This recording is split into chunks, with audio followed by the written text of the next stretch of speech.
Alright, so we have another one of these little bad boys right here. I apologize if I sound like I don't know what the hell I'm doing right now, because I almost don't. I thought I did this video back like when I first made this in like 2000 and whatever time frame. I need to double check when I made this video because I've been holding on to this video for a while, and I honestly don't know what the hell I was doing with it. So I guess enjoy this journey while I talk over this quote unquote masterpiece, if you will, on of in antiquities and whatnot. Mm. All right, so we have a dragon ish, or like a cyborg dragon. It was for a game. Technically, it was supposed to be a card game, but then it kind of fell through. I didn't understand what was going on, and then like I got control of it. So now I'm sitting on a card game that I don't really know what to do with. Honestly, I don't like. I mean, I would like to complete it eventually someday when I got the time, but yeah, so I'm just gonna, I guess, put these guys up and see where it goes. But I made like a couple of them. There's usually I try to make these funny or whatever, but right now I'm kind of just like, oh man, I'm all over the place. I'm pretty sure there's a video, I mean, or like the actual audio, but once again, I couldn't find it. So, yeah, to explain what this thing is once again, it's like a dragon. It was supposed to be like a fusion between what was it, the android or cyborg, um, what's the word I'm looking for? From DC Comics, Amazo, like how I was like animatronic and whatnot. And this thing was supposed to be, once again, that's one part of it, and the rest of it was supposed to be Neo Bahamut from Final Fantasy 7, the gold one. I think it was like I tried to look back and I was like, wait, there's no gold dragon in Final Fantasy 7, but then I saw the Crisis Core, and I remember that, yo, okay, there's that gold dragon, there's that. So that's what this is. I probably should just put this up and not talk over it, but I feel like it's a waste and of opportunity, and I am not making this fun. I usually make this fun. I am I am so drained. I am so dead inside. Uh, yeah, man. So I mean, obviously here I'm just sketching it out. So I mean, if you don't know my process, I mean, it's quite self-explanatory. So I usually draw like a I guess a physical sketch, and then I just, what I'm saying, throw it in a clip art studio where I could, add some details to it. But at this point in time, I was still trying to figure out how to use the program like correctly. So I'm still like, you can never know a program too well. You know what I'm saying? You can always improve. So yeah. Hold on. Mm. That sweet, sweet black Texas tea. That is coffee. Is that what it's called? I can't remember what they call tea. Like, I mean, not tea, but coffee. Oh my gosh, my brain just malfunctioned. Man, yeah, I've been working probably way too long and way too hard on this stuff, and still not paid enough. If you want to donate and give me money, I'm cool with that. Patreon's in the description. I'm pretty sure it's there. You know what I'm saying? Please give me money. Yeah, not to be that guy, but yeah, I could definitely use the cash, but enough shilling for myself, I guess. So yeah, I'm just duplicating it and just making the knives and whatnot. I mean, there's some cool features about it. So like the way it was supposed to, like, if I remember correctly, like the wings were supposed to be like solar panels. So like they absorb the light and then they like reflect it back into like the creatures, like, I don't know, system and whatnot. It was fantasy based, so I didn't have to make like, saying a whole bunch of like, diagrams and grids and whatnot. As long as it looked cool, most likely they would have approved it, and they approved it. But like the design was just so freaking much, and then It went from, hey, let's make this card game to let's make this digital game. And it was like, all right, cool. But then like they went from, hey, let's make this digital game to, hey, let's make this digital game into a fighting game. I'm like, yo, like where is this gonna end? And then it's like, hey, because you can't go like, I mean you can like, sky's the limit, all that good jazz, but come on now, you can't keep like, adding genres and keep changing the design flow of the game during the game making process. Like if you say like we're gonna make a first person shooter, and then like 6 months down the line you're like, hey, let's make a fighting game. It's like, whoa, hold on, time out, buddy, time out. I mean, it's once again, it's possible, but like, it is what it is. So, uh, yeah, and then it shut down, and then like they just said like, well, you did most of the work, so you just take the design, like you have full ownership. And I was like, I don't know how to operate this type of like adventure, so I kind of just stopped. I tried to turn it into NFTs when NFTs was popping, and I honestly, I didn't believe in the vision of NFTs in itself. So what I was thinking about doing, just making an RPG aspect of it, and like saying turn it into like a card, like do the card game, but like turn it into like RPG. But then Marvel Midnight Suns came out, and then that kind of just like, yo, you took my idea. No, but obviously they did it way better. I think my problem is once I was in control of the project, I didn't know. Not only did I not know what to do with it, it's just like, yo, like how do I really get this out there? And I suck at coding. Oh my, blind me, I suck at coding. Like my coding is like basic skills. Like I could make something point and click, and that's about it. Point, click, and drag. That's the extent of my of my coding abilities. Like some people will say like, oh, that's amazing. It's like, oh, man, you know how many kindergartners could do that? Yo, you ever oh my gosh, like yo, I've seen kids build like robots. You know what I'm saying, in a classroom, like with functioning AI. You know what I'm saying? So it's like, yo, I mean, and I'm not just saying like, oh, these are like 10-year olds, 14-year olds. I'm saying like 5, 6-year olds, just Tony Stark in it, and I'm just like, yo, I respect the future, and that's not my part in it. I'm not gonna be the guy coding up some things and whatnot. If you see code from me, it's either from a tutorial or I like, if it's something that I made like from scratch, it's all by chance. Like it's just me messing around until something clicks or whatnot. I still don't understand how to like really talk to like computers and whatnot. I understand the concept, just like tell it what to do, but then every once in a while it's just like, yo, I just don't understand why why you won't listen to me. It's like, no, the way somebody explained coding to me, it just didn't make sense. It's like talking to a kid that's like takes everything too literally. You're like, hey, I want you to make cereal. Like you'll say like, oh, go make yourself a bowl of cereal. It's like, oh, okay, but what's a bowl? What is cereal? It's like it's like the computer starts getting philosophical on you. It's like, what is cereal? Well, how do you really define cereal? How do you really?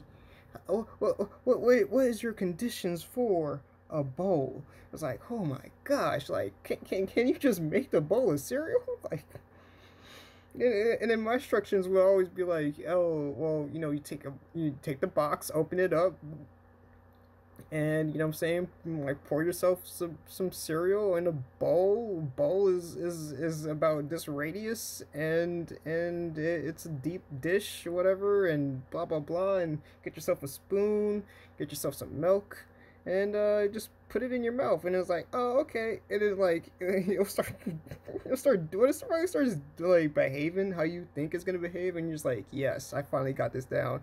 Like you'll say that it just throws the bowl of cereal like just at the wall or something like that. It's like, what the hell are you doing? What are you doing, bro? It's like, oh, you didn't tell me what to do after I was done with it. It was like, oh my gosh, like, come on now. Like, you could just leave it on the table at the very least, but nah, like, that's how I feel, and I feel like that's how it was explained to me. But still, that's how I feel about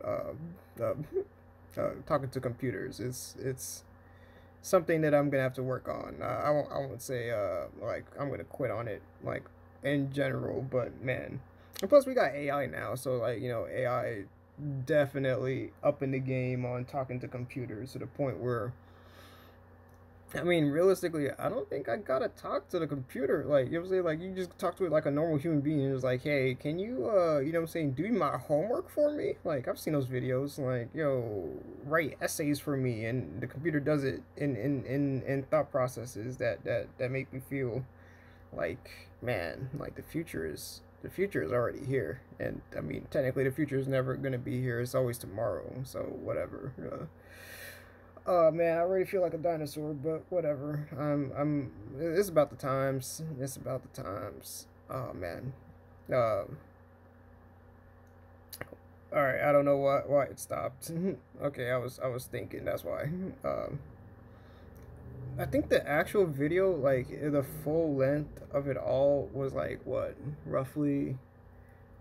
This took me like 4, 5 hours maybe to make. I was really trying hard to figure out like how to like get the line work done and whatnot. Like I think my problem with art is like I care so much about the line art that that it kind of takes away from the overall and aesthetic of it all because I just get so weighed down mentally by the lines that I just like that has to be like concrete. I need to know exactly where everything is and whatnot.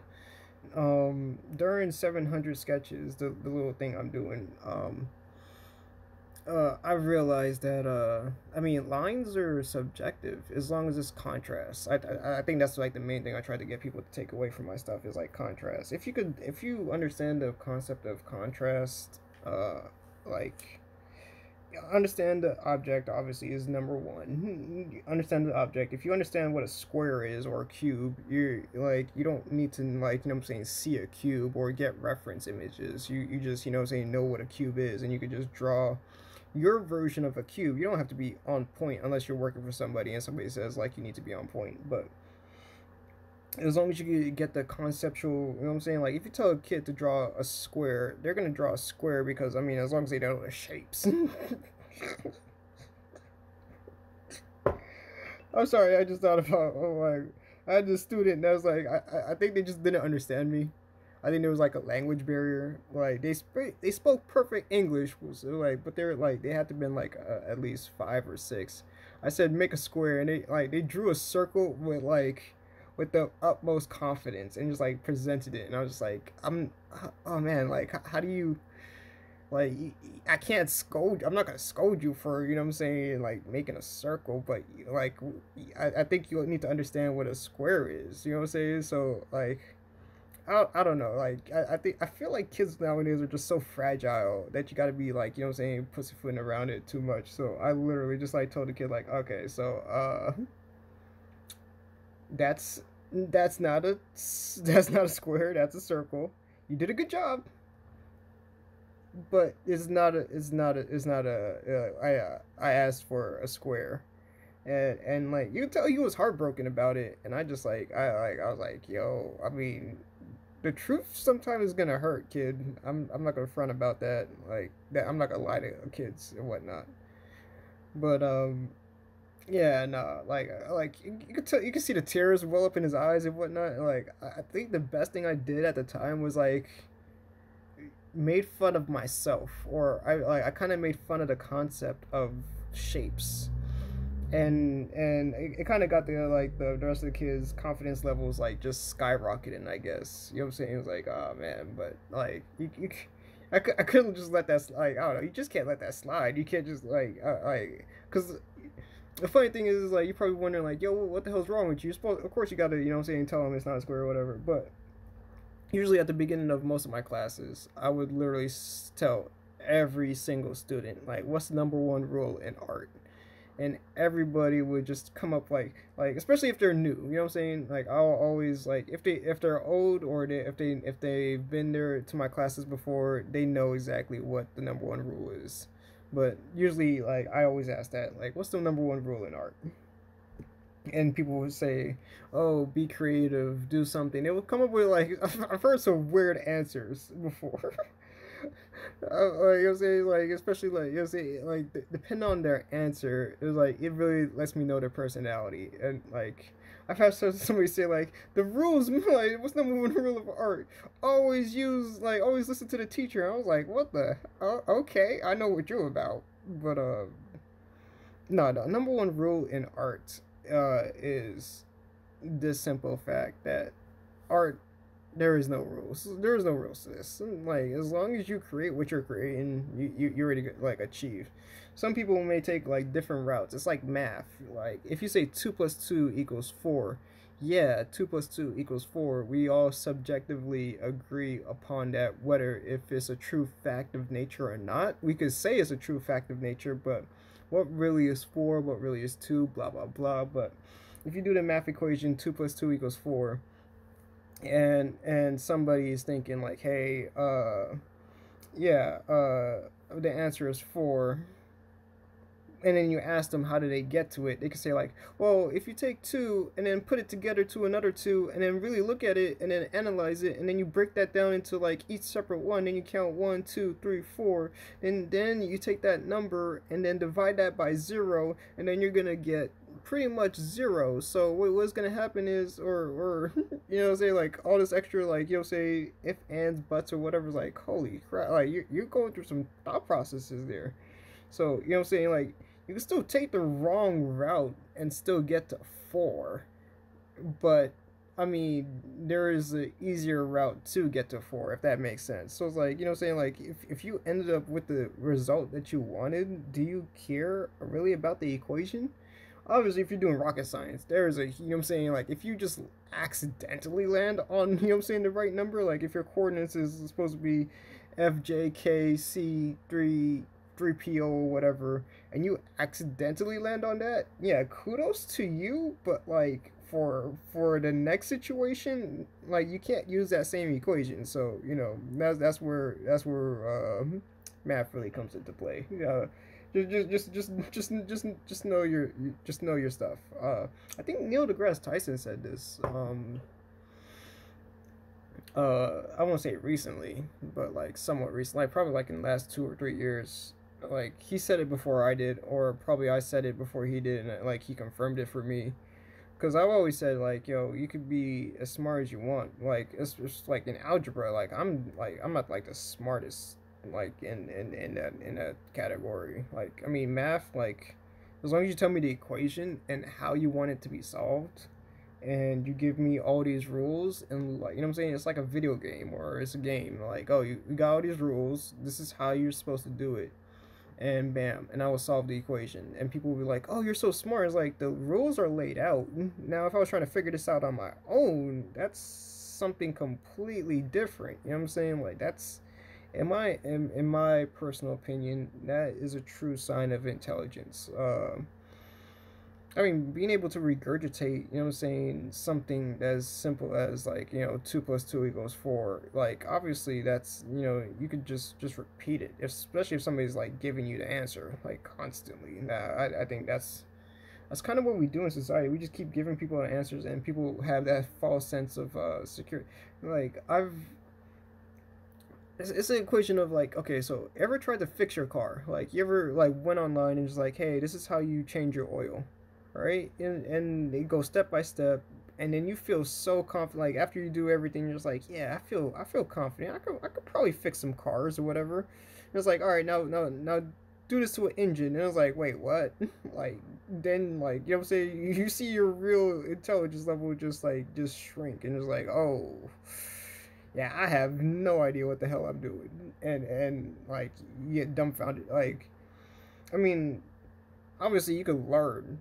I'm just saying, like, true intelligence is figuring things out, and I've like I could figure out certain things, but not everything. And I mean, like, you don't have to be like, you know, figure out every single detail of life and whatnot. That's not a true sign of intelligence. It's just when it comes down to figuring out what you want to figure out. Because I mean, it also like depends on goddamn, this turned into a to a philosophical conversation. I don't know why. I was supposed to be cracking jokes and stuff like that, but man, this is yeah. I'm sorry.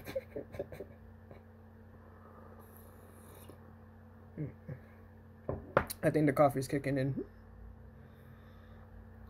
But yeah, uh, yeah. At the end of the day, though, you know what I'm saying. If you feel like you're not getting something, just I mean, some people are way more intelligent in certain areas than others.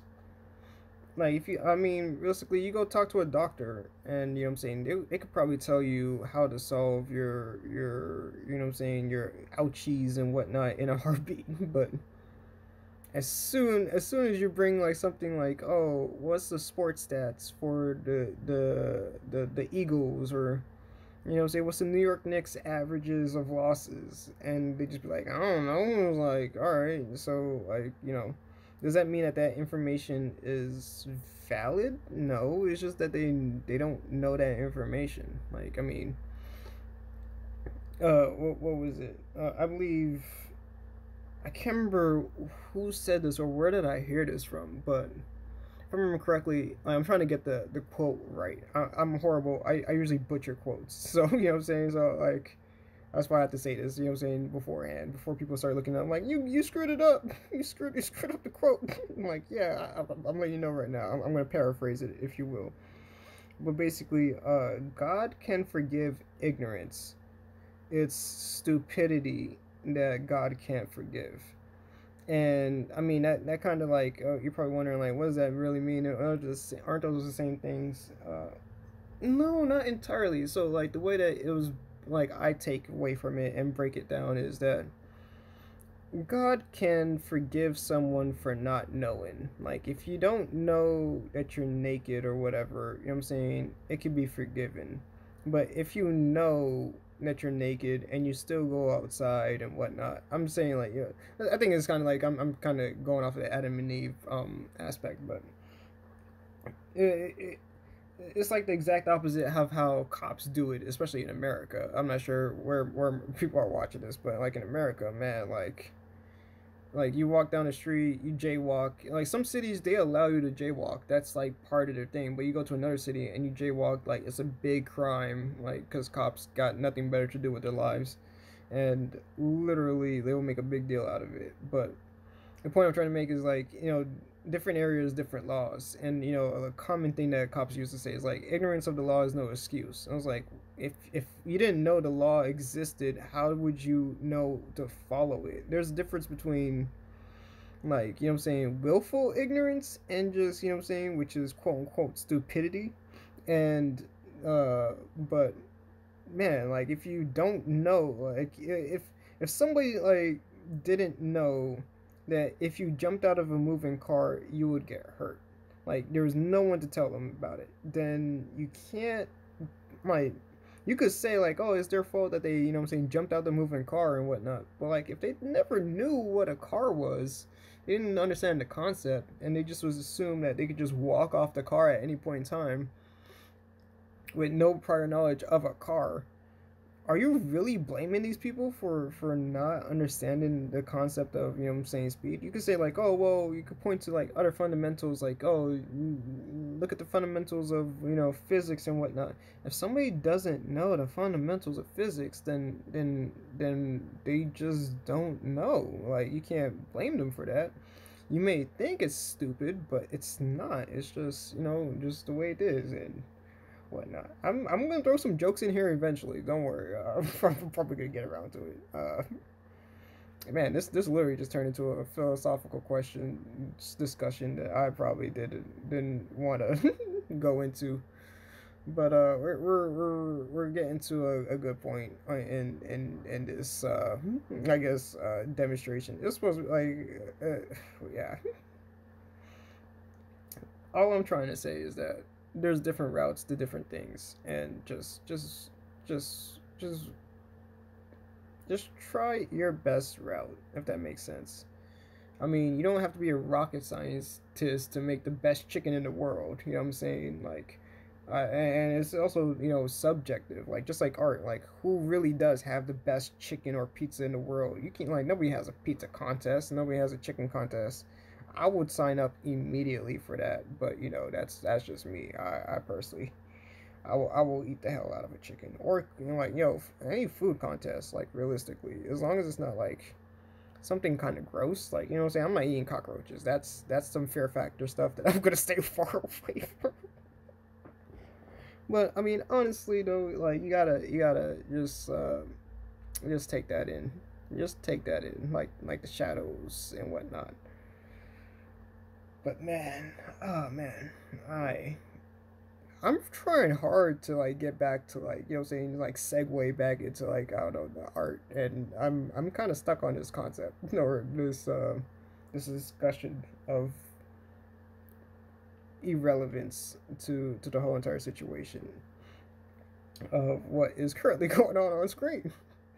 But whatever. I gotta do like, you know, this is a good time more than anything. Like, I like money, you know what I'm saying? Like, I mean, you know, I won't say like I love money, but I like money enough to say that I need it. And please like, subscribe, all that good stuff. Check out the Patreon, donate. Everything I do is for free. So I mean, you know, any donations that you would like to do at the bottom of your heart, it will be much appreciated. And yeah, wowzers. But mm, yeah, life, man, life is is a weird one. It's a weird one.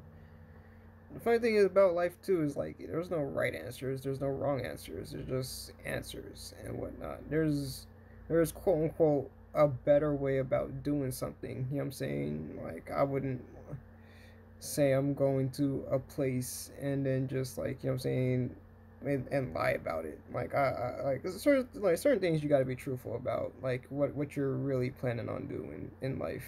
And because I mean, like there is quote unquote, people like to say like, well, if I don't, like, I don't have to tell the whole truth, but if the truth is a important part of the story, like, you know what I'm saying, like, you can withhold the truth, but like if the truth is an important part of the story, then you're pretty much lying at that point. That's what people don't realize. Like, they just assume that, well, if as long as I don't quote unquote say a lie, or, you know what I'm saying, like, I don't have to tell the truth. And it's like, well, you know, like a potato, right? Like, for example, like murderers and whatnot, like during the interrogation sequences that you see online and whatnot, like a lot of them don't straight up admit to, like, you know what I'm saying, they don't say like, oh, they don't come out and say like, oh, I killed this person, but they leave out some major information that would lead to that thing. It's like, all right, so I mean, you're withholding information that is quote unquote crucial to this investigation. Because, you know, like, you know, say they'll always jump around it like, oh, I was here. Yeah, the last time I saw her was at this point and this, that, and whatnot. And it was like, all right. But we already, like, you know what I'm saying? Like, we know for a fact through the evidence and whatnot, we found blood at the scene of the crime. Do you know anything about that? And they're like, no, you may not know how that blood got there. You may be telling the truth by saying like, I don't really know exactly how that, you know, blood stain got there, how my DNA popped up in this place. But you know for a fact you were doing, you know what I'm saying? You shot the person. Like, come on now, like their blood is literally on your hands. You could claim like, well, you know what I'm saying, in the back of your mind, I don't know exactly how that blood got there, but you, deep down inside, you know how that blood got there. So no, at the end of the day, just know for a fact what you're doing and whatnot, because people are, man, people love to hold the truth and think that they're not liars. I mean, Jay, if you want to manipulate evidence like that, that's on you. That's life. You know what I'm saying? You got, that's something that you got to live with. I'm not tripping over that. Mm-hmm. Sipping my tea. Well, I mean, technically my coffee, because God, you know, I think I'm making my coffee way too strong. Like, this stuff is immaculate. Like, I don't know. I'm at that stage where I can't drink coffee without creamer, and you know, like that hurts me because I prefer black coffee. It's just more less work, honestly. It's less work, but as soon as I drink it, it's just like my head starts feeling funny. I'm not sure if it's allergic reaction or whatever, but yeah, you got to take the good with the bad, right? I remember the. I'm not, oh man, like how much of the time is left on this? Like I got 3 minutes, but I remember it's something about coffee. So that, like, saying to segue into a coffee segment. I do remember, what was it? Brave New World, or was it Brave New World? No, Fahrenheit 9. No, no, oh my god, I'm forgetting. Like I'm mixing up movies and shit, stuff like that. Fahrenheit 451 or something like that. The temperature that paper burns at, like that the book. I remember reading that in high school, and how like the firefighters were actually firefight, like they weren't firefighters, they were fire starters, and but they just call it firefighters. Like that was still the job title and all this extra stuff and blah blah blah. If you haven't read that book, it's a really good book. Read it. It's a phenomenal book. I know I don't sound like a book reader, but I read books. Uh, the best thing, the most memorable scene for me is not all the stuff that, what I'm saying, comes, and once again, I gotta say spoilers, because nowadays people are just like, oh, spoilers, like, yo, this book is old. Like if you haven't read this book, it's like reading Moby Dick. Like it's like describing the end of Moby Dick, and people are just like, no spoilers. I'm pretty sure, like, at this point in spoilers, or like I have leeway to say the ending at this point. But the coffee scene. There's a scene where the main character is talking to another main character after escaping some situations. He's out in the wild, kind of finds some other dude that is chilling and just like just chilling, and he's an intellectual, smart guy, and he's making coffee out of a pot, like he's boiling coffee in a pot, and I was like, yo, that is some next level caveman stuff that I am not willing to do. But it was black coffee, and he kind of apologized to the main character, if I remember the scene correctly, where he just straight up apologized, like, "Oh, I'm sorry, like I know I can't be fancy right now because of the circumstances. We're out in the wild and we're trying to escape society to a certain degree, what I'm saying, get away from it all. So obviously I don't have any technology or whatever, so they can track me or whatever." And man, I forgot the name of the author right now. Like I'm drawing a blank, maybe because I'm just whatever, focusing on this colorful travesty that I have created. Oh my gosh, what is going on here? I know what's going on. I'm trying to create like the sun or whatever. Like it's holding the sun. So yeah. But it's really like that really, like made me really think about stuff and whatnot. All right, I felt like if you're expecting like a huge climax of what I was saying, like there was none. But that's pretty much the end of the video. Like I just added a little bit more here, and voila. So I guess what I'm trying to say is like, subscribe, and all the extra stuff, and saying you gotta take the good with the bad. But if you want to take some of the good and just donate to me and that Patreon, and so I can keep doing what I do and whatnot, that's cool. If not, I understand. Maybe next time you would think about me donating the dollar or so. You guys have a wonderful day. I absolutely love and cherish each and every one of you, and I hope you guys make the right decisions in life, because you will make the right decisions in life. And yeah, like and subscribe, like and subscribe, like and subscribe, and all that good jazz. All right, stay up, y'all. Okay.